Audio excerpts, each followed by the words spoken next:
Bom dia, pessoal. A gente vai começar o segundo dia da trilha de visualização de dados aqui na Campus Party. Meu nome é Rodrigo Medeiros. Além dessa palestra, a gente teve 2 palestras ontem e vai ter mais uma palestra amanhã com a professora Doris e o professor Cláudio Esperança, da Federal Belas Artes do Rio de Janeiro. E agora eu vou passar a palavra para o professor Mauro Pinheiro, que é professor da ESD do Rio de Janeiro e professor da Federal do Espírito Santo. Vai falar um pouquinho para vocês sobre sistema de informação, ambiente, que vai completar um pouco, completar muito, na verdade, do que a gente comentou ontem sobre visualização de dados e interfaces físicas. E ele vai contar um pouquinho da experiência dele no doutorado nessa área. Então, vocês, Mauro Pinheiro. Bom dia. Como o Rodrigo falou, esse assunto é o que ocupou grande parte do meu doutorado e ele junta um pouco, de alguma forma, essa parte de visualização de dados com computação ubiqua, interfaces físicas e com minha área original, que é o design, né? Design de interação, design de interface, design de informação. Então, começo tentando definir o que seriam sistemas de informação, né? Sistema de informação ambiente, quando eu vou falar, tem muita gente que pergunta, tem meio ambiente, né, dados ecológicos, não é nada disso. O paralelo mais didático que eu consegui estabelecer seria algo como a gente fala de música ambiente, que é aquela música que fica no elevador, aquela música que a gente ouve, mas não para prestar atenção, diferente de um show de música que a gente vai para assistir, prestar muita atenção no que está acontecendo. A música ambiente é uma coisa que está ali, a gente percebe, mas não para muito para prestar atenção. Sistema de informação ambiente tem muito essa pegada também. De alguma maneira, alguma coisa que nos informa, mas que a gente não precisa prestar tanta atenção assim. Mas eu vou explicar isso melhor mais à frente.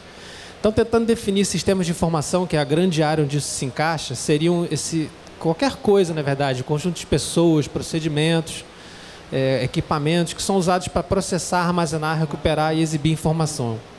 Isso pode ter diversas caras, diversas tecnologias, né? Então, vou mostrar alguns exemplos rapidamente, só para a gente poder ver a variedade de coisas que englobam isso, né? Um sistema de informação muito conhecido para quem viaja, né? Sistemas que mostram os horários dos voos nos aeroportos. Esse aqui especificamente confuso e mal resolvido em termos de design da informação, com dificuldade de hierarquia, de moção de coisas. Sinalização ambiente, né? Uma coisa que isso aqui é uma foto do museu, do British Museum, lá em Londres, que é um projeto clássico de sistema de informação, sinalização. Um outro tipo de sinalização de sistema de informação são diagramas do projeto original de uma ponte lá em Londres, Southwark Bridge, no Rio Thames, né? Isso fica no caminho por baixo da ponte. Eles colocaram os ladrilhos com os desenhos dos projetos originais da ponte, né?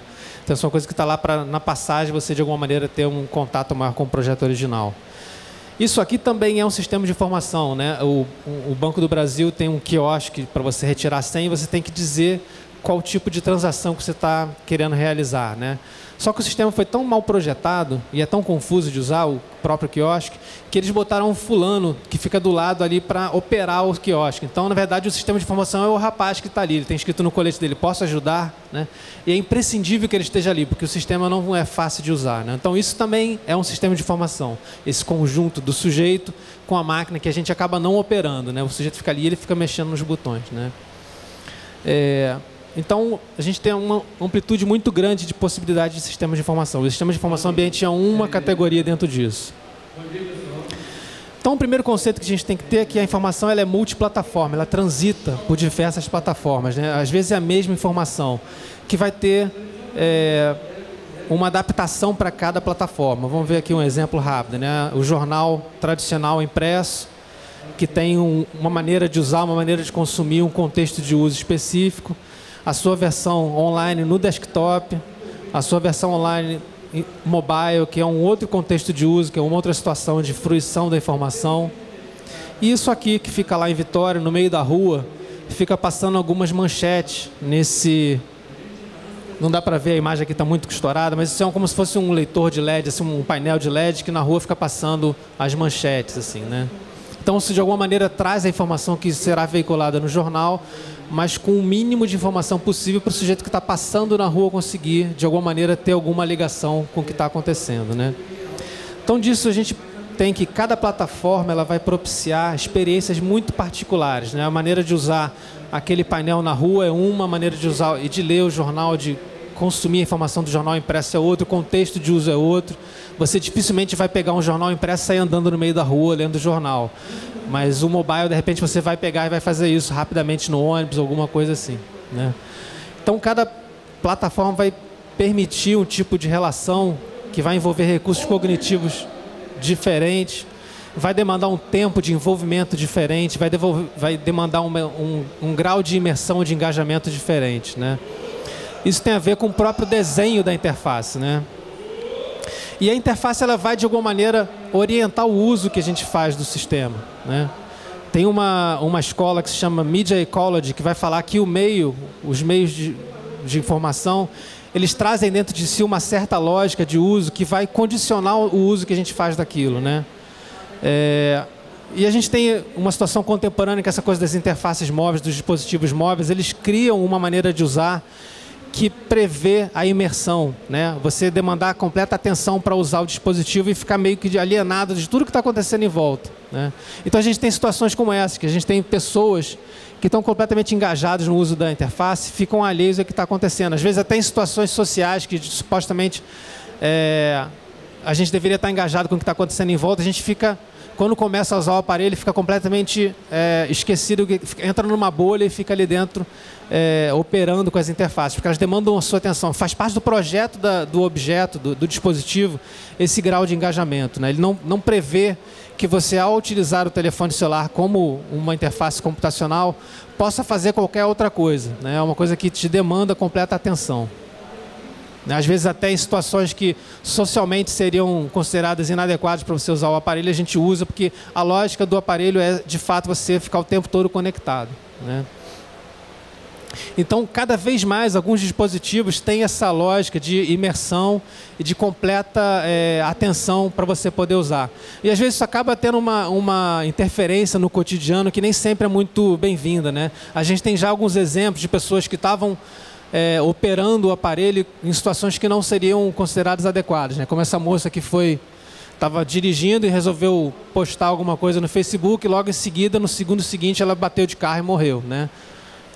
E recentemente, coisa de semanas atrás, também uma moça que estava dirigindo e botando foto do mostrador de velocidade do carro, dirigindo a 180 por hora e tirando selfie dentro do carro, e logo em seguida ela capotou com o carro e na sequência ela postou uma foto dela mesma após o acidente, né? Então tem um grau de envolvimento tão grande, de uma relação tão visceral com o aparelho, que começa a criar umas certas distorções, né? Um outro lado eu estou aqui tentando traçar um panorama do que eu percebo que está acontecendo para ver como o sistema de informação ambiente tem uma importância, um papel interessante para desempenhar, para tentar criar um caminho alternativo para o que a gente está vendo, né? Então as coisas estão cada vez mais conectadas. A gente ouve falar de internet das coisas e tem uma série de interfaces interessantes que permitem, por exemplo, que uma planta, não sei se vocês conhecem esse projeto, é um projeto que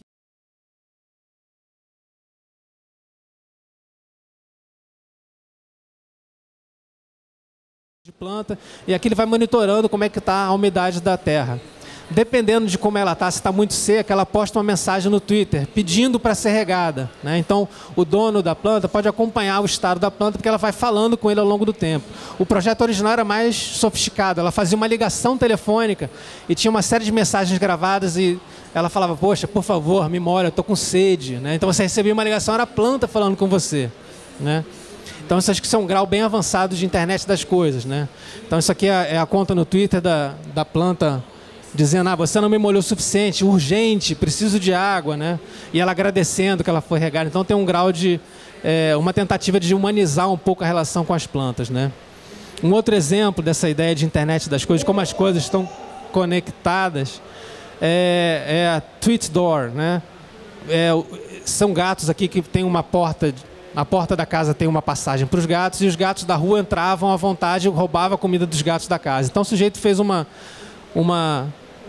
montagem ali com um leitor de RFID, os gatos têm uma coleira com uma etiqueta RFID, então só eles agora conseguem permitir a passagem pela porta só de quem tem a identificação certa, né?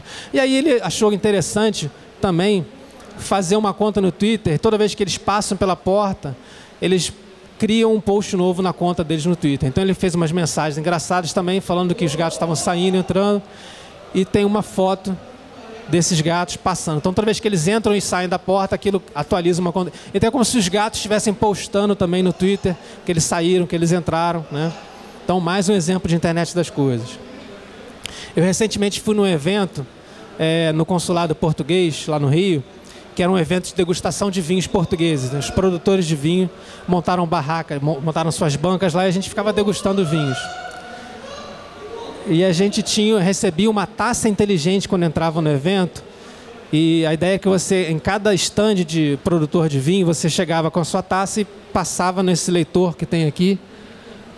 E aquilo, de alguma maneira, atualizava um banco de dados dizendo em qual estande você fez um check-in, vamos dizer assim, né? Só que isso era com a taça, era uma coisa que você não tinha que entrar em nenhum aplicativo, ficar teclando e escrevendo nada. Você chegava com a taça, botava em cima do stand e ali, de alguma maneira, já passava uma informação que depois você recebia um e-mail no seu e-mail dizendo quais stands você visitou. Você não sabia quais vinhos você tinha tomado, né? Até porque depois, no final do evento, você não sabia mais nada. Era uma coisa assim. Mas de alguma maneira, na sua passagem, na sua interação pelo espaço, sem exigir nenhum esforço a mais, você tinha um feedback do que aconteceu naquele dia, né? Então essa ideia de que as coisas estão cada vez mais conectadas com a rede. E a gente cada vez mais consome mais informação, né? Tem alguns estudos tentando entender como é que se dá esse consumo de informação hoje em dia. Eles fizeram um levantamento, o que uma pessoa em casa, no ambiente doméstico, consome de informação, considerando televisão, jornal, internet, qualquer coisa, né? E chegaram em números como esse, né? Que a pessoa fica 12 horas do seu dia em casa, não considerando trabalho, mas só em casa, gasta 12 horas consumindo algum tipo de informação, né?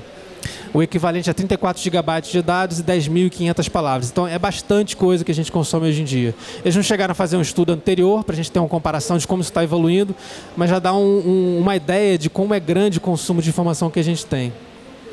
E a gente está cada vez mais multitarefa, né? Esse aqui é um retrato de um sujeito que trabalha com tecnologia, uma reportagem que saiu no New York Times, falando um pouco dos efeitos nocivos de a gente estar o tempo todo tão conectado, né? Esse cara tem uma série de aparatos ligados.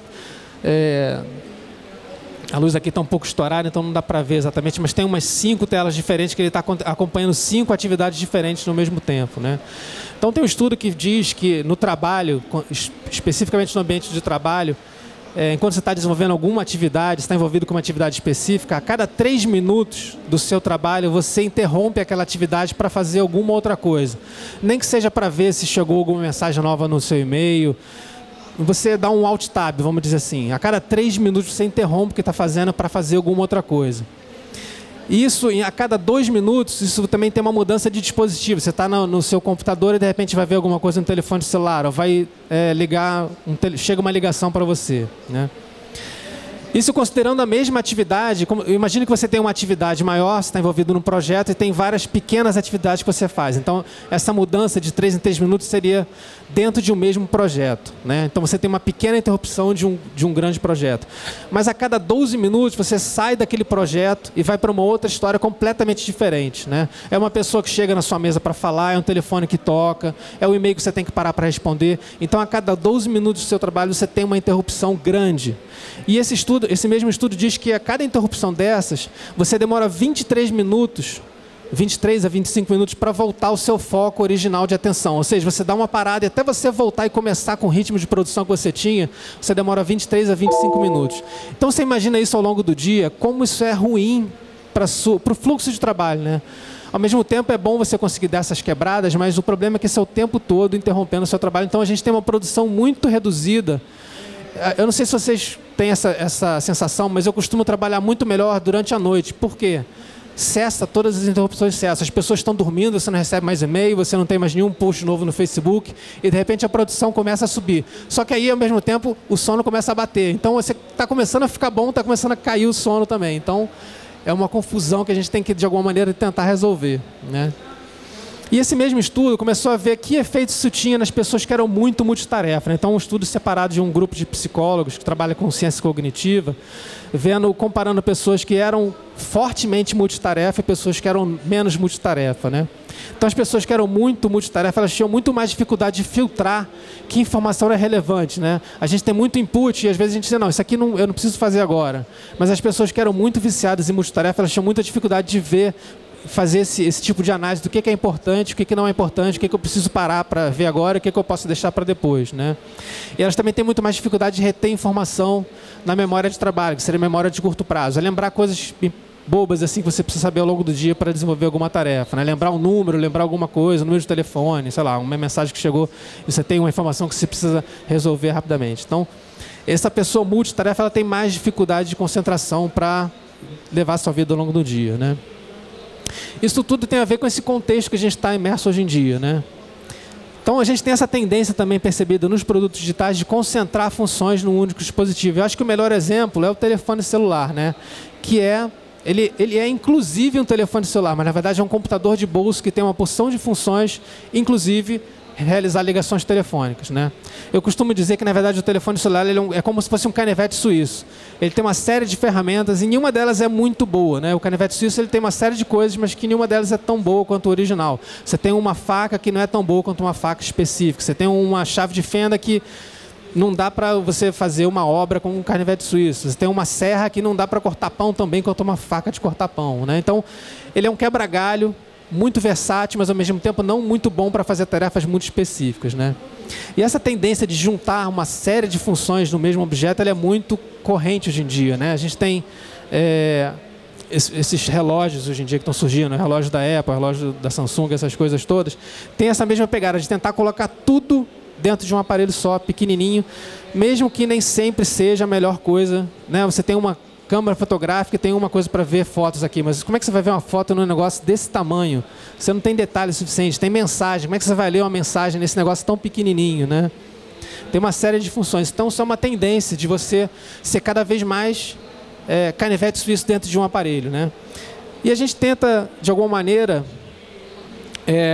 esse quadro todo que eu montei, no fundo, leva a uma sobrecarga de informação. A gente está conectado o tempo inteiro, tem interrupções o tempo inteiro, tem uma série de interfaces complexas para operar no mesmo aparelho, que exige muita atenção o tempo todo. Então, tem muita coisa chamando a atenção da gente o tempo todo, né? Isso leva a uma sobrecarga de informação de alguma maneira, né? Então, a gente começa a ficar meio neurótico. E a ideia é a gente propor um caminho alternativo a esse paradigma do canivete suíço, que é trabalhar exatamente no sentido oposto, é trabalhar com a especialização de funções de alguma coisa que não demanda tanta atenção o tempo todo, né? Porque a gente parte do princípio que nem toda informação é importante, né? Então, essa coisa de você conseguir filtrar, quando você tem todas as informações de qualquer natureza, importante ou pouco importante na mesma interface, a gente acaba tratando tudo do mesmo jeito. Mas quando você começa a delegar interfaces específicas para coisas não tão importantes, você consegue de alguma maneira administrar um pouco melhor essa análise do que vale a pena você gastar tempo com isso, né? Tem uma pesquisa que foi feita especificamente com o Twitter, né?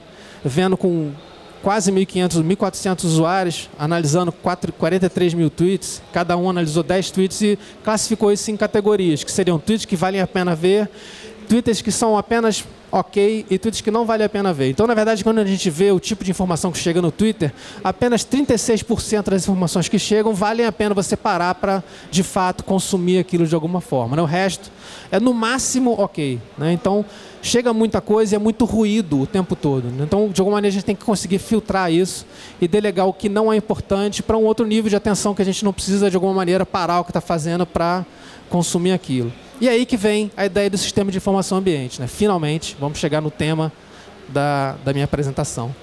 Que seria você ter algum sistema de informação, né, que pode ter diversas naturezas, como eu falei, pode ser inclusive aquele sujeito que fica parado ali, que está de alguma maneira apresentando informações o tempo todo, mas sem demandar o foco principal da sua atenção. Então, uma coisa que é quase desprezível, mas que de alguma maneira está te informando ao mesmo tempo. Você está percebendo aquilo. E aí vem a ideia da música ambiente, que é uma coisa que a gente ouve, mas não precisa prestar atenção para, de alguma maneira, aquilo te influenciar, né?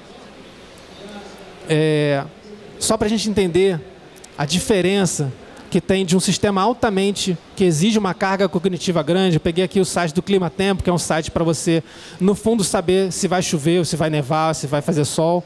Você saber como é a previsão do tempo daquele dia, né? Essa é a tela que traz a informação do tempo naquela... Mas para você conseguir decupar isso aqui, gasta um certo tempo. Não é uma coisa imediata. Você tem que olhar e perceber a informação aqui que está misturada aqui dentro, né? Então, uma série de estímulos aí, uma série de propagandas, uma série de informações que não interessam no final das contas. O que interessa é só esse pedaço aqui, né? Para você conseguir chegar nesse pedaço, você tem que navegar, dizer qual é a cidade, tem uma série de coisas, né? E aí, o sistema de informação ambiente, como é que ele trabalha? Ele fica o tempo todo ali. Esse aqui é o sistema de informação ambiente mais antigo que eu conheço, que é o galo meteorológico. Não sei se vocês conhecem isso, mas é um galo que tem umas partes aqui que são azuis. Na verdade, tem uma camada de cloreto de cobalto, que é uma substância que reage à umidade. Ela muda de cor de acordo com a umidade. Então, ele parte do princípio muito simples. Se tem muita umidade no ar, é possível que vá chover. Então, se vai chover, ele muda de cor porque ele tem influência da umidade, ele fica meio rosa. Quando está muito sol, o clima está mais seco, ele fica azul. Então, basicamente é isso. Se o galinho está azul, vai fazer um tempo bom. Se ele está meio rosa, começa a poder chover, né? Então, é o sistema de informação ambiente mais antigo que eu conheço. Ele é quase desprezível, ele fica ali na prateleira, você não precisa mais do que 1 segundo para saber qual é a previsão do tempo. Não precisa fazer nada, você só olha para ele, tá rosa, vai chover. É isso, né? E aí, mas isso aqui é uma coisa que é altamente a gente pode duvidar dessa informação. Por quê? Se você mora num ambiente muito úmido, mora numa encosta, eu morei um tempo lá no Rio, em Santa Teresa, que era uma casa que ficava meio para baixo, né? Você entrava no primeiro andar e você descia para chegar nos apartamentos, ela ficava numa encosta. Então, os apartamentos que ficavam mais para baixo, eles eram muito úmidos, né? Então, isso aqui tinha alguma interferência no funcionamento disso, né? E aí a gente começa a ter o grande barato da tecnologia que a gente tem hoje, que a gente consegue fazer coisas mais precisas. Isso aqui é um projeto de uma empresa que chama Ambient Devices. E eu vou mostrar uma série de projetos agora dentro dessa categoria de sistemas de informação do ambiente. Ele recebe a previsão do tempo de um serviço meteorológico, né? Está conectado à internet, e fica o tempo todo recebendo dados. E é tão simples quanto isso. Se a informação é de previsão de chuva, o cabo do guarda-chuva começa a piscar. Então, ele é bem parecido com o galo, mas ele é preciso porque ele recebe uma informação supostamente confiável de um sistema especializado em informação meteorológica. Então, você está saindo de casa, você não precisa entrar no canal do tempo, pegar o aplicativo do tempo e ver a previsão. Você olha para o guarda-chuva. Se ele está piscando, você pega ele e vai embora, né? Então, você não gastou mais do que 1 segundo, não gastou nenhum recurso cognitivo muito complexo, não teve que parar o que estava fazendo para tomar uma decisão sobre levar ou não o guarda-chuva, né? Então, a ideia é exatamente essa, não interromper o seu dia a dia com informação que não é tão importante. A gente consegue trabalhar com especificação de funções, né? Um outro exemplo que eu gosto muito é o flashbag. É um pendrive que fica gordinho quando está cheio de dados, né? Então, você consegue saber, simplesmente olhando para o negócio, para o objeto, se você tem espaço para gravar alguma coisa ali. É claro, você não tem quantos bytes eu tenho, mas você tem uma noção. Se pego esse, eu pego aquele. Esse aqui está mais vazio, vou pegar esse aqui, né? Então, é tão simples quanto isso. Tem um modelo alternativo que eu vi, que outro dia tem um visor de cristal líquido, com quantos bytes tem uma barrinha para dizer porcentagem. E é super complexo, você tem que pegar, aí olhar, ver quanto é que está. Se a luz estiver ruim, você não consegue ver. Esse aqui é muito direto, né? Então, a ideia é um pouco essa.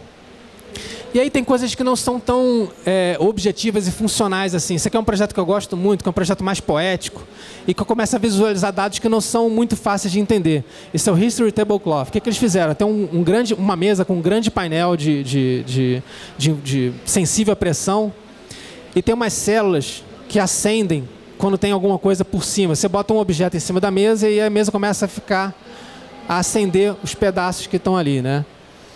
Aqui tem um bule e tem um padrão super bonito que fica como se fosse uma renda, mas na verdade é uma impressão numa superfície de vidro que parece uma renda. Então parece que você está com uma toalha de renda que vai acendendo quando tem coisas em cima. E o que acontece? Quando você tira o objeto, aquilo ainda fica iluminado por um tempo e vai dando um fade out assim ao longo do tempo. Quanto mais tempo o objeto fica em cima da mesa, mais demora para a luz ir embora quando você tira. Então eles fizeram uma experiência com isso na casa de uma família durante um certo tempo. E a família começou a perceber como é que eles usavam a mesa, qual era o hábito de uso. O sujeito estava trabalhando em cima da mesa durante um tempo, depois ele saiu, levou o computador embora, foi embora para o trabalho, alguma coisa assim. E aí outra pessoa da casa chegou e viu que tinha um pedaço da mesa acesa. Ele, o fulano ficou trabalhando aqui. Tinha gente aqui em casa, tem 3 espaços de copo, né? Então teve visita. Então começaram a perceber padrões de comportamento da casa através da mesa, né? Então a mesa funcionou como sistema de informação que informava sobre o uso daquele espaço ao longo da semana, ao longo do dia. Começou a perceber padrões que eles não tinham consciência que, poxa, eu sempre trabalho nesse pedaço, nunca parei para reparar, né? A fulano trabalha naquele outro lado ali. Eu costumo ficar mais de manhã aqui, né? Começaram a perceber padrões de comportamento. Né? Essa é uma foto do pessoal utilizando, né? Eu estou mostrando alguns trabalhos mais poéticos para a gente sair desse campo tão objetivo, né? Esse aqui é Good Night Lamp, é uma casinha no final das contas que está conectada com uma outra casa remotamente. Para que serve isso? Para você, de alguma maneira, se comunicar com pessoas que estão em localidades diferentes. Você, por exemplo, tem um filho que foi estudar fora, né? E você tem uma lâmpada dessa conectada com a casa do seu filho. Então o sujeito chega em casa e aperta a casa maior, que tem um botão em cima. Tivemos um problema técnico aqui.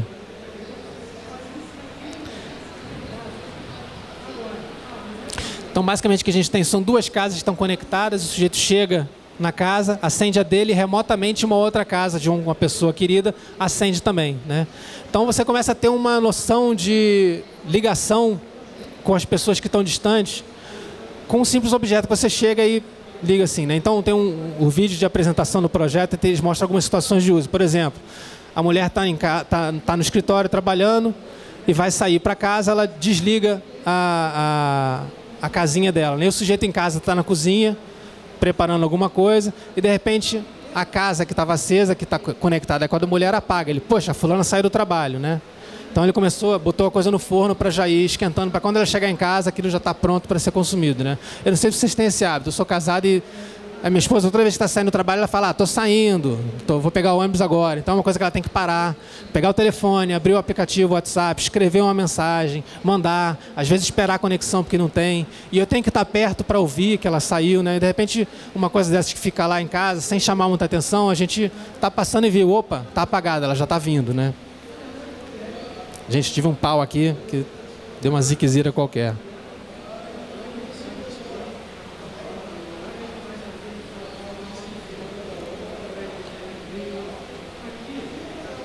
Dois segundos.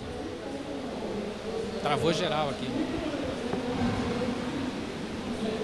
Acho que vou ter que reinicializar.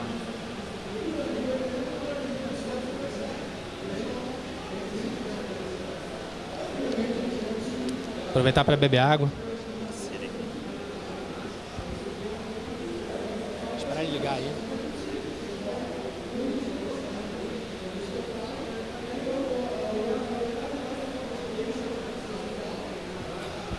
Esses exemplos que eu estou mostrando são para a gente ver possibilidades de uso dessa ideia, desse princípio de que nem toda informação é importante e a gente pode pensar em interfaces que são super específicas, mas que cumprem um papel de tirar um pouco essa carga de eu tenho que pegar o telefone celular para fazer tudo, para avisar que eu estou saindo do trabalho, né? Eu posso simplesmente apertar um botão lá e acender uma luz em casa, né? Uma coisa desse tipo, né?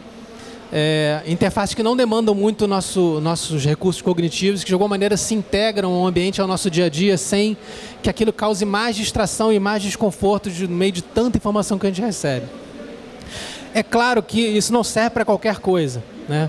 Você nunca poderia, por exemplo, propor um tipo de interface desses para um sistema de controle de tráfego aéreo, que o cara tem que estar ligado ali o tempo todo, pilhadão, assistindo aquele bando de coisa acontecendo e tomar decisão rápida, né? Isso não serve, por exemplo, para alguma coisa que precisa de dados muito precisos, né? Vocês viram aquele exemplo do pendrive que fica inflado. Eu não consigo saber quanto tem de espaço ali, mas eu sei que está mais cheio ou mais vazio, né? E eu começo a me acostumar a ler aquilo de alguma forma, né? Tentar essa capacidade de habituação. A gente tem uma coisa em termos de capacidade de atenção, ciência cognitiva vai falar sobre um mecanismo que se chama habituação, né? É o que faz com que a gente, quando começa a aprender a dirigir um carro, fique tão duro ali, prestando atenção em tudo, aí vai olhar para o visor, tudo demanda muito estresse, né? Ao longo do tempo, a gente começa a ficar habituado a usar isso e faz tudo meio que automaticamente, você nem percebe o que está fazendo. Você consegue conversar com quem está atrás, quem está do lado, pega um CD, bota ali.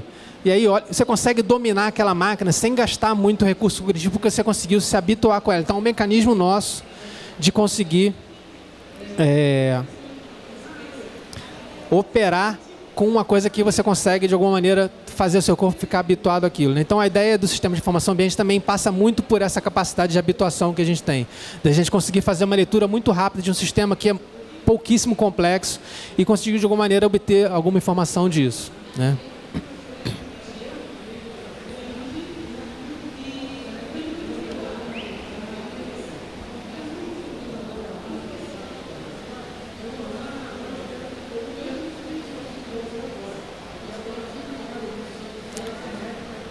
Vamos voltar aqui.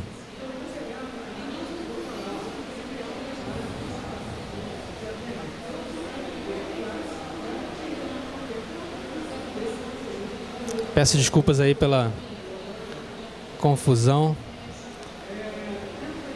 Por outro lado, quem nunca teve problemas com a apresentação, né?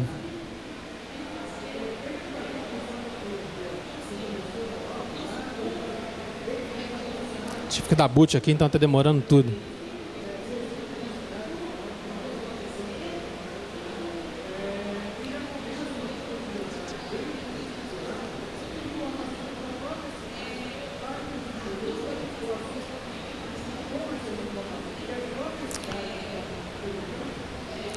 Um outro projeto que eu gosto muito, e aí vem um outro viés que eu estou querendo explorar, que é a gente começar a pensar essa ideia de sistema de informação ambiente sendo aplicada de fato à cidade, numa outra escala. A gente viu vários projetos que são da escala micro, você trabalha em casa, uma coisa que você leva no bolso, uma coisa que fica no ambiente caseiro, mas a gente pode pensar isso também numa escala muito maior, que é a escala urbana, né?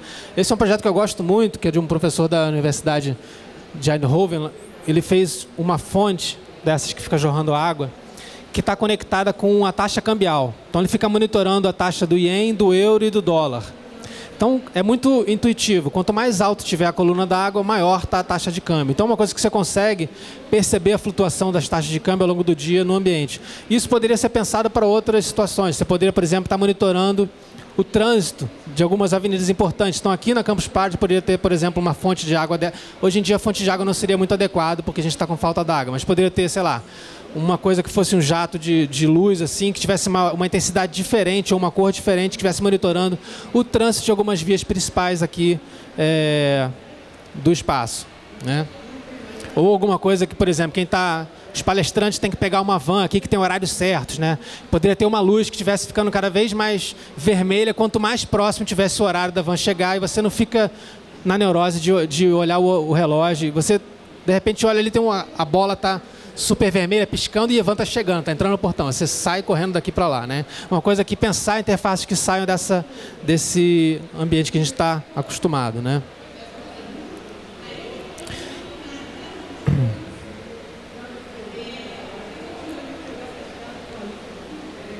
Então, tentando fazer uma síntese aqui do que seria o sistema de informação ambiente. Eles são não invasivos, eles não interrompem as ações que a gente está fazendo, é aquela coisa que fica chamando sua atenção.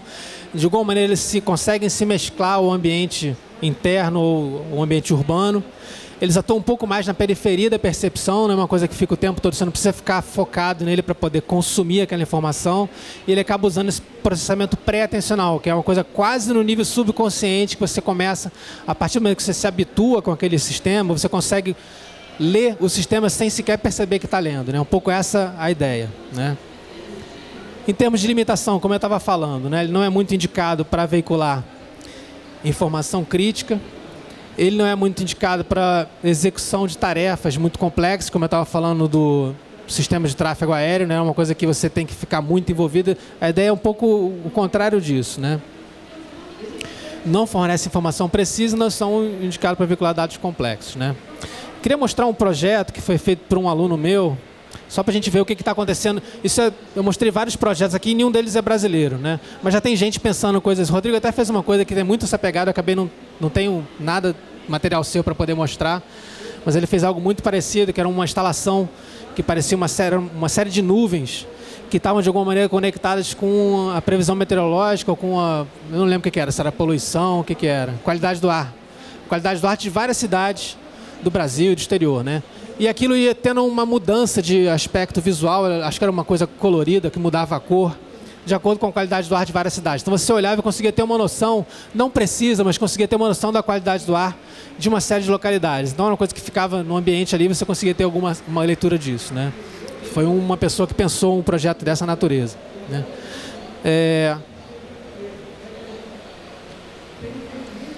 Esse é um projeto de um aluno meu, aluno de graduação, que no curso de design gráfico, que nem trabalha com esse tipo de coisa, a gente não trabalha com nada de design de interação lá, mas ele, de tanto assistir minhas aulas, de tanto conversar comigo, trabalhava em grupo de pesquisa, ele resolveu fazer o projeto de graduação dele em cima disso. Ele pegou essa provocação de pensar um sistema de informação ambiente. A gente tem um sistema lá em Vitória, que é o Ponto Vitória. Os ônibus municipais, eles têm GPS, que fica monitorando a posição deles pela cidade. Para que serve isso? Para o poder público conseguir fazer um planejamento melhor de trânsito, de demanda, de horários de congestionamento, de começar a pensar melhor, otimizar a frota, né? E eles fizeram isso como um sistema de controle, não pensaram para o cidadão em casa usar, mas, por acaso, alguém lá resolveu fazer um sistema web para você consultar a posição dos ônibus e quanto tempo demora para o ônibus chegar no ponto tal. No fundo é isso. Você tem uma interface super... Tem vários passos para você, no final, responder. Eu quero saber que ônibus passa no ponto que fica aqui perto da Campus Party e que hora que vai chegar o ônibus tal, né? Então você escolhe primeiro qual é o lugar, qual é o ponto de ônibus que você quer informações. Aí tem uma lista de pontos, tem que escolher a lista do ponto que você quer, o ponto que você quer naquela lista. Aí depois ele mostra que ônibus passam ali, você escolhe qual ônibus que você quer o horário, saber o horário, você, uma vez escolhido, ele vai mostrar, o ônibus tal vai passar daqui a 3 segundos. Vai passar daqui a 2 minutos, vai passar daqui a 11 minutos. Então ele mostra a previsão dos próximos ônibus daquela linha naquele ponto, né? Mas quando isso foi feito, isso não foi feito pensado para a população usar em qualquer contexto, não foi feito para ser usado no próprio ponto. Só tinha uma interface web que era um desastre no celular, né? E a pessoa, quando mais quer isso, é quando está na rua, né? Estou no ponto, quero saber se o ônibus vai chegar daqui a muito tempo, se vai demorar, para saber qual ônibus eu pego, quais ônibus que vão passar aqui, tem várias linhas que me servem. Então você não tinha isso pronto. Então a própria população começou a hackear o sistema para pegar os dados estavam abertos, apesar de não ser feito intencionalmente, eles não se preocuparam em fechar, porque nunca imaginaram que alguém ia pegar isso. Mas as pessoas começaram a pegar os engenheiros malucos lá de computação e fazer interfaces para você conseguir acessar isso do celular. Então surgiram várias interfaces diferentes, cada uma tinha uma maneira de usar. Você tinha o Meu Busão, tinha o No Ponto, tinha o Busão Vitória. E esse meu aluno fez o VixBus, que era uma coisa que você usava no Twitter, né? Ele falou, vamos usar o Twitter, porque o Twitter, a maioria das operadoras não cobra para você usar, né? Então era uma coisa que era para a população de baixa renda, de alguma maneira, poder usar sem gastar dinheiro com um plano de dados, né? Você tinha uma conta no Twitter, que era VixBus, e você mandava uma pergunta para a conta. Você tinha que seguir essa conta, né? E você mandava, VixBus, que horas vai passar o ônibus tal no ponto tal? E aí o VixBus processava e você respondia, o ônibus tal vai passar no ponto tal daqui a 2 minutos, né? Era uma coisa tão simples. No final de contas, você não precisava nem fazer pergunta, era só mandar os números, né? O número do ponto e o número do ônibus. E ele processava isso e te dava a resposta. Mas era uma coisa de tentar usar o telefone celular sem precisar ficar navegando muito, né? Numa interface que supostamente as pessoas já estariam muito familiarizadas, que era o Twitter. Mas depois disso, isso foi uma coisa que ele fez já um tempo atrás. Ele resolveu tentar fazer alguma proposta dentro dessa linha de sistema de informação ambiente. A gente começou a pensar que interface a gente poderia propor que fossem adequados para esse contexto, que pudessem ficar no ambiente. Aí ele não fez para o ponto de ônibus, não. Fez para uma outra situação de uso, que seria o sujeito estar num laboratório dentro da universidade e quer saber se o ônibus vai passar, se ele vai ter que ir para o ponto, se ele pode ficar mais um tempo lá trabalhando. Era para você poder saber que horas o ônibus vai passar sem precisar ficar no ponto esperando, né? Para otimizar o tempo. Especificamente tem um ônibus lá que passa em Vitória, o 214, que eles chamam de A Lenda, né? Porque ele passa, demora 40 minutos entre um ônibus e outro. Então o sujeito chega no ponto para pegar o 214, a primeira coisa que ele pergunta, o 214 já passou? Passou há muito tempo? E as pessoas, eu não sei, acabei de chegar, e o sujeito fica naquela aflição, meu Deus, eu vou esperar 10, 20, 40 minutos para o ônibus passar, o que eu faço? Eu fico aqui, vou para outro ponto, pego outro ônibus? Então a gente começou a monitorar exatamente o 214. E fez uma interface super simples, esse aluno não fez design de produto, então não tem nenhuma preocupação com o design do produto, mas tentar fazer uma proposta realmente funcional que de alguma maneira conseguisse trazer alguma resposta, né? Então a gente usou carrinho de impressora, um eixo de scanner, né? A gente não tinha uma impressora 3D, não tinha nada que a gente pudesse fazer um design de produto mais decente, mas foi uma coisa meio de design de guerrilha, assim, né? Fazer com o que tinha na mão. E usou o Arduino e um aparelho específico para fazer o movimento do motor e ficava monitorando essa conta específica, esse ônibus específico, pegando os dados da prefeitura, que inclusive a prefeitura fechou, né? Depois de verem vários aplicativos sendo usados sem eles ganharem um tostão, eles fecharam os dados, mas aí teve um maluco lá da engenharia que conseguiu descobrir como, enfim, a gente conseguiu hackear de novo os dados e pegar os dados da prefeitura. e ficar monitorando. Então ele ficava monitorando o ônibus 214, o ponto especificamente em frente à universidade. Então esse sistema era muito específico. Ele ficava monitorando quanto tempo demorava para o 214 chegar no ponto em frente à universidade. Então vocês veem que ele tem uma interface uma metáfora bem óbvia, né? Um ônibus que chega, ele vai saindo em frente à universidade, né? E aí uma coisa interessante que aconteceu, isso ficou um tempo no laboratório, a gente botou num lugar bem assim, que pudesse ficar ali meio esquecido no canto para ver como é que isso se incorporava na rotina das pessoas que pegavam esse ônibus, né? E a gente percebeu que ele ficou escondido demais. E uma coisa interessante que aconteceu, que é uma coisa que a gente não tinha pensado, o motor que fazia o movimento do ônibus, ele ia andando aos poucos, em passe, né? Acho que era de 5 em 5 segundos ele fazia uma leitura, né? E aí, se o ônibus tivesse chegado, ele se movimentando discretamente. Mas quando ele chegava no ponto, ele tinha que voltar para o começo do trajeto, né? Ele chegou no ponto, então não interessa mais ficar sabendo quanto tempo vai demorar, porque ele já chegou. Então ele voltava para o começo. Nesse movimento de volta, o motor fazia um barulho, né? Você ouvia, negócio voltando. E aí que a galera começou a ouvir o barulho e falar, ih, o ônibus acabou de passar. Ih, quem tinha que pegar esse, dançou. Então a gente começou a perceber que, pô, a gente não podia ter usado o som como uma interface também. Não só essa coisa do visual, mas usar alguma coisa sonora para você saber, falta 2 minutos, né? Que aí o tempo que o cara realmente tem que correr para chegar, né? Você dá uns feedbacks sonoros, a gente como designer gráfico tem muito esse vício da coisa visual. Mas não tenta experimentar outros sentidos que poderiam comunicar tanto ou mais do que o visual, né? Especialmente nesse projeto, que era uma coisa que ficava lá no ambiente meio esquecida, poderia ser pensado um feedback sonoro para comunicar o estado do ônibus, né? Então a gente tinha uma coisa que não tinha pensado, mas essa coisa de você prototipar e testar é fundamental cada vez mais no design de interação para você ter feedback rápido, né? E essa ideia do sonoro a gente não tinha. Outra coisa que apareceu quando a gente testou foi que o Marquito, que é esse aluno, ele fez uma escala, uma gradação de horários ali, que no final das contas era meio inútil, porque ficava super longe para ver.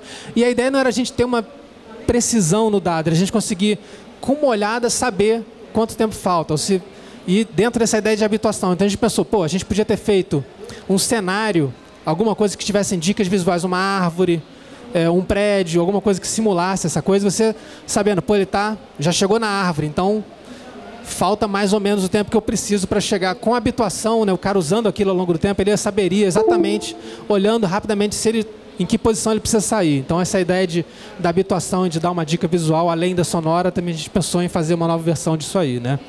Mas como isso era um projeto de graduação e como ele se formou, ele nunca mais retomou isso, né?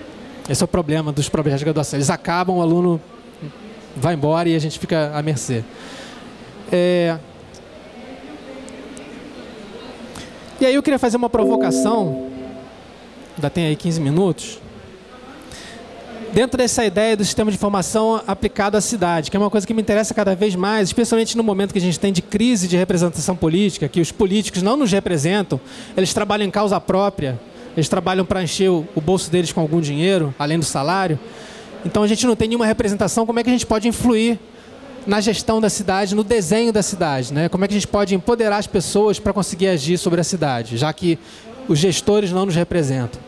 Então a primeira coisa que a gente precisa ter é informações sobre a cidade. A gente só pode agir sobre alguma coisa que a gente conhece. E a cidade é um sistema super complexo, que tem uma série de informações que a gente desconhece completamente, né?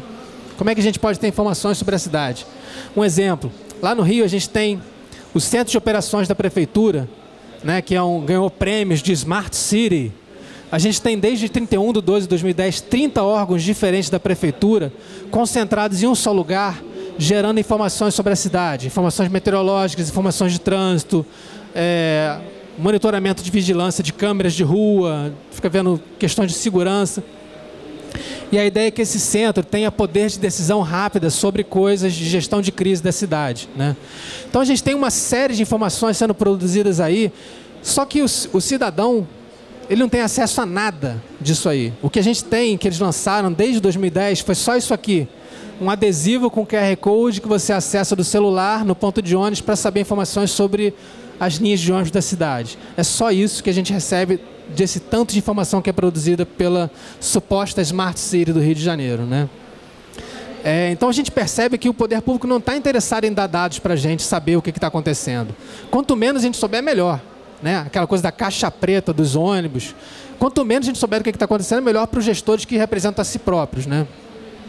Então essa ideia da Smart City é muito duvidosa, assim, né? Porque a inteligência, ela vem de baixo para cima, ela deveria vir de baixo para cima, né? Você conhecer o povo, conhecer o que está acontecendo e conseguir, de alguma maneira, construir um projeto de cidade a partir do que a gente percebe no cotidiano, né? O que a gente precisa, na verdade, é de poder de decisão. Essa participação no desenho da cidade, ele passa fundamentalmente por uma tomada de consciência do que acontece naquele espaço. E quando a gente vê os sistemas de informação que estão dispostos para a gente vê como é difícil a gente conseguir tomar alguma decisão desses dados que são super complexos. Tem problema na formação do dado, tem problema no sistema de acesso a esse dado, na interface de consumo, nos gráficos que são gerados, né? São coisas muito difíceis de a gente conseguir entender o que de fato está acontecendo, né? Esses aqui são dados da Sabesp. Eles ficam falando, não tem crise, não falta água, e a gente sabe que falta água, né?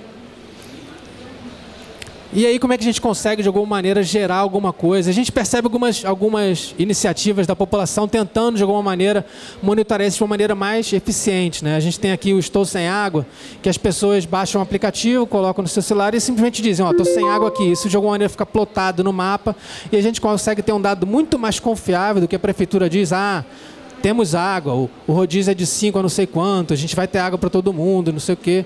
E a gente consegue ver que, na verdade, a situação é bem mais dramática do que eles dizem que não é, né? Eu acho interessante essa apropriação que as pessoas fazem da cidade para informar coisas, né? Isso aqui é no Rio de Janeiro, na entrada do túnel. As pessoas chegou e colou um cartaz ali. Então, de alguma maneira, estão sinalizando a cidade, mostrando áreas de risco. E a gente tem esses dados. A gente pega os boletins de ocorrência que são registrados nas delegacias e consegue ter um mapa de criminalidade do Rio de Janeiro. Eu procurei por mapa de criminalidade do Rio de Janeiro, não encontrei. Eu encontrei estatísticas que falam, mas que a gente não consegue, a partir da estatística, entender a cidade de fato. Você tem tabelas, tem porcentagens, mas você não consegue olhar aquilo e ter algum poder de decisão sobre o que está acontecendo. E, principalmente, no espaço urbano, a gente não tem isso aplicado, né? Isso aqui é uma apropriação do espaço urbano que, de alguma maneira, faz uma leitura da cidade e traz a cidade de volta para a gente, né? Então, aqui que eu começo a perceber que tem potencial para a gente trabalhar com essa ideia de sistema de informação ambiente, uma informação que está completamente contextualizada e que te dá um feedback do que acontece nessa leitura da cidade para você ter poder de decisão, né? Tanto para a questão de projeto quanto para a questão de uso da cidade, né? Você imagina que você tivesse uma cidade que tem sistema de informação que fica monitorando o nível de perigo daquela região. Você está numa cidade que você não conhece. Eu estava andando em São Paulo ontem aqui com um primo meu e eu falei, vamos por aquela rua aqui. Ele, não, cara, essa rua aí não é uma boa gente por aí. Essa rua é meio esquisita. Eu, pô, tão simpática. Não, mas vai por mim. Vamos por aqui, né?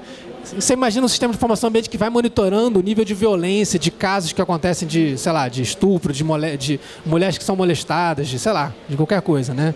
Como, por exemplo, esse Chega de Fio-Fio, que também tem essa ideia, né? As pessoas mandam lugares onde elas foram molestadas por homens. O cara que fez uma gracinha, o cara que chegou e passou a mão na mulher, o cara que chamou e gostosa, né? Então tem esse mapa de assédio sexual que está sendo criado a partir de uma coisa que, na verdade, as mulheres quase nunca fazem boletim de ocorrência. Então, nem esse dado a gente tem sobre a cidade para poder agir, para poder planejar o desenho da cidade. Então, isso aqui, de alguma maneira, faz essa ideia de você conseguir ter um feedback sobre o que acontece na própria dinâmica da cidade, gerar informações, mas isso não está ainda aplicado ao ambiente. De novo, a gente não tem como, na própria fruição da cidade, ter algum poder de decisão.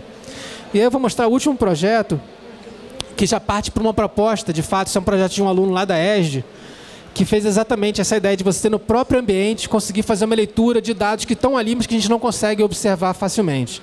O que ele pegou? Ele pegou a balneabilidade das praias do Rio de Janeiro. A gente vai à praia e não sabe se aquela praia é própria ou imprópria. A gente tem umas placas em alguns lugares, mas no Rio isso nem sempre funciona, né? Então, como a gente poderia... E esses dados existem, né? Você tem o Instituto Estadual do Ambiente que faz o monitoramento das praias, faz leitura, todo dia isso é atualizado, você tem a condição das praias. Mas isso é uma coisa que você tem que entrar no site, né? Eu entrei no site no Safari, aí o link não estava funcionando, tinha um PDF que deveria aparecer aqui, que não foi. Então, a gente tem uma série de barreiras, inclusive tecnológicas, para conseguir acessar a informação, né? Mas uma vez que eu tenho acessado a informação, o que eu recebo é isso, uma tabela com todas as praias e condições que você não sabe exatamente muito bem. Então, Mas isso eu tenho que fazer em casa antes de ir para a praia. Se eu estiver na rua e quiser ir à praia e tomar uma decisão se eu vou nessa, se eu vou naquela, né? Como é que eu faço? Não tem isso muito fácil.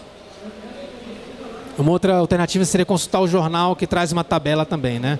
E esse aluno pensou exatamente uma ideia de uma instalação urbana que fizesse essa leitura desses dados que já estão disponíveis pela INEA. Então, ele não está fazendo a medição, ele está pegando uma medição que está disponível online, está fazendo o tratamento desse dado e está expondo de uma maneira completamente integrada ao ambiente, naquele contexto de uso específico, né? Então, você está passeando na praia e você consegue ver claramente se aquela praia está limpa ou não. Então, ele imaginou um painel com várias células de vidro que tem uma propriedade de reagir à eletricidade. É um vidro, eu não lembro o nome do vidro, é um vidro elétrico, vamos dizer assim, né?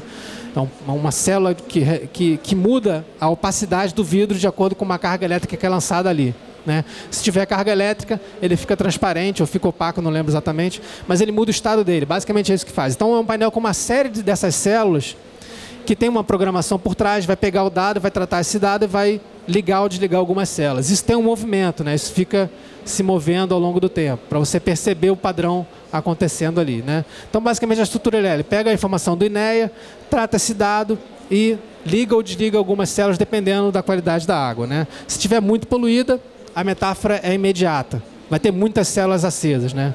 Se estiver pouco poluída, vai ter poucas células acesas, né? Então a ideia é um pouco essa, que eu acho que foi o melhor exemplo, mais contemporâneo, são projetos de 2000, nem tão contemporâneo assim, acho que é de 2010 ou 2009, de um aluno de graduação lá da EGE que pensou, e acho que ele nem conhece essa ideia de sistema de informação ambiente, ele sem saber, ele fez um sistema de informação ambiente que preenche todas as características que a literatura classifica esse tipo de projeto. É uma coisa que está completamente integrada ao espaço urbano, está fazendo uma leitura de dados, está usando o potencial computacional de ser preciso e analisar esse dado e tratar isso, e apresentar isso de uma maneira muito fácil, muito intuitiva para a população no próprio momento de uso daquele espaço, né? Então, o Patrick Matos, que foi o aluno que fez isso, hoje em dia ele está na Siemens, eu acho, trabalhando com esse tipo de projeto de design de interação. Mas é exatamente essa ideia de você conseguir passar a informação para a pessoa durante a cidade, para ele poder fazer uma leitura do que está acontecendo e poder agir, nem que a ação seja fazer uma reivindicação do poder público. Pô, essa praia está super poluída há não sei quanto tempo, toda vez que eu passo aqui, esse negócio está cheio de célula aí, vamos fazer um manifesto, vamos fazer alguma coisa, né? Nem que seja isso. Mas hoje em dia nem isso a gente consegue fazer porque a gente não tem essa informação facilmente e não tem só o cara que vai em casa e ele em casa está sozinho, e aqui na praia você junta um bando de gente ali para fazer uma bagunça, alguma coisa, né? Então essa ideia de você ter, para a gente poder redesenhar a cidade, poder retomar essa ideia de projeto de cidade que a gente quer, através desse tipo de sistema, por exemplo, que ajuda a gente a ter uma leitura do que acontece, né? Então, alguns pressupostos, né? A informação tem que ser livre, né? Aquele caso da Prefeitura de Vitória que eu estava falando, que trancou os dados do sistema de ônibus, né? Como é que você vai conseguir gerar? E é uma burrice, porque a população está querendo fazer esse serviço de graça para ele, né? Fazer interfaces alternativas para a gente poder ter uma gestão melhor da cidade, né? A informação não é livre, a prefeitura coloca lá só para constar essa ideia de transparência, mas é super difícil, tem tabelas que são difíceis de interpretar, às vezes são dados que não estão disponíveis para download, você tem que consultar online, então você não consegue usar para fazer interfaces alternativas. Então o primeiro pressuposto é que a informação tem que ser livre. E aí a minha proposta que seria essa ideia de você ter a informação integrada ao ambiente, para você poder ter uma leitura diretamente no contexto de uso, e poder agir sobre a cidade naquele momento, né, naquela hora, né, uma coisa que chama a ação naquele momento que você está vendo no próprio contexto de uso. Informar sem sobrecarregar, porque a gente já tem tanta interface que chama a nossa atenção, a gente começar a trabalhar com essa ideia de uma interface que é especializada naquela função apenas, só faz aquilo, mas quando você começa a ter uma série de interfaces que demandam o mínimo de atenção, mas que estão informando, a gente começa a ter uma coisa que é muito mais tranquila de usar. Não tem essa ideia de mais coisas complexas para você operar e navegar e uma série de cliques, né? E essa ideia da informação contextualizada também para você ter essa chamada à ação muito mais imediata, né? Então seria essa minha provocação para a gente pensar, para vocês saírem daqui com essa ideia na cabeça, na verdade, para a gente começar a ter mais gente pensando projetos dessa natureza, né? A gente tem uma série de questões urgentes para a gente tratar. O brasileiro é um povo super desmobilizado, um pouco por conta disso, porque a gente foi sempre mantido na ignorância ao longo do tempo, né? Cada vez mais é difícil conseguir informação, a gente tem umas iniciativas, né? Essa ideia de transparência, uma coisa que veio no governo do Lula, a gente tem que ter os dados disponíveis, mas eles estão disponíveis só para constar, só para fazer obedecer a lei, mas ainda está muito difícil a gente conseguir transformar esse dado que está disponível numa coisa que a gente consegue usar facilmente e acessar facilmente. E especialmente que a população com qualquer nível cultural e, enfim, desenvolvimento cognitivo consiga fazer essa leitura fácil do que está acontecendo, consiga interpretar. Não é um cara que precisa navegar numa interface super complexa para conseguir acessar esse dado, né? Da gente conseguir trazer isso de alguma coisa mais corriqueira, cotidiana e fácil de usar, né? Então seria essa a minha provocação hoje, dentro dessa ideia de visualização de dados aqui do painel, a gente pensar esse sistema de informação ambiente. Então agradeço aí a participação de vocês aqui assistindo. Quem tiver alguma pergunta, estou aqui à disposição.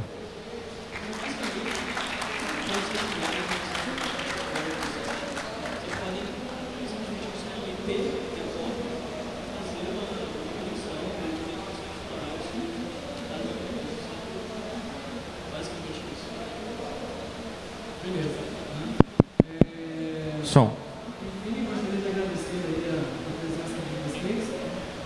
Perguntas, dúvidas, sugestões?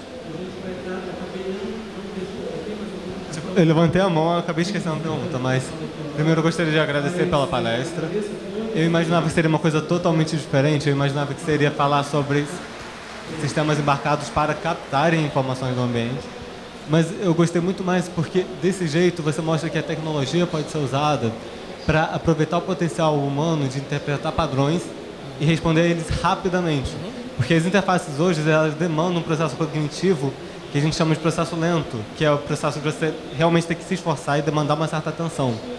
Esses projetos, por exemplo, do guarda-chuva, eles te dão informação através do sistema que a gente chama rápido. Não é exatamente um sistema, é um conjunto de sistemas, blá, blá, blá. Mas isso você faz, você dá mais... Você aproveita a inteligência do ser humano, você aproveita coisas que o ser humano é extremamente bom em fazer de uma forma muito mais limpa. Então, gostei bastante, eu esqueci a pergunta que eu ia fazer, mas valeu. Não, é isso aí. A ideia é exatamente essa, né? A gente tem essa capacidade de processamento de informação que está cada vez sendo demandada no nível mais complexo, né? Você tem que decupar a informação, entender a hierarquia de dados que está sendo colocada ali, interpretar os dados e a gente pensar exatamente caminhos mais imediatos, né? Essa coisa que é um sistema rápido de você conseguir, num olhar, num relance, conseguir ter uma informação. É claro, é uma coisa muito específica, né?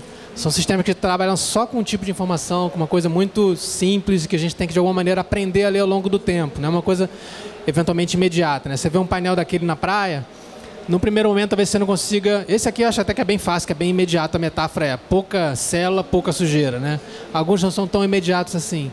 Mas quanto mais você usa, mais simples ele fica para você usar, né? Ao contrário de algumas interfaces que, por mais que você use, você ainda vai gastar um tempo, ainda vai ter que navegar, vai ter que interpretar, né? E a gente tem, como você falou, a gente já tem muitos sensores acontecendo, muitos sistemas de captação de dados. A gente tem dados de coisas que a gente nem imagina, né? A gente começar a propor modelos diferentes de saída, não de entrada de dados, assim, né? A proposta é um pouco essa. Que até é a minha área de estudo, é exatamente a parte de visualização de dados, né? Não tanto de captação de dados, vamos dizer assim. Mas é oficial também. Mais alguém? Dou-lhe uma, dou-lhe duas. Quem quiser entrar em contato comigo, o e-mail está aqui, é bem simples. Pode me procurar no Google também. Tem vários Mauro Pinheiros, mas designer só tem eu. Tem deputado, tem técnico administrativo na Amazônia, tem uma porção, que eu recebo e-mail de tudo quanto é gente chamada Mauro Pinheiro, mas de design só tem eu. Então, obrigado mais uma vez pela presença de vocês. É sempre bom falar para quem está a fim de ouvir. Vocês resistiram até o final, então isso é um bom sinal. Valeu.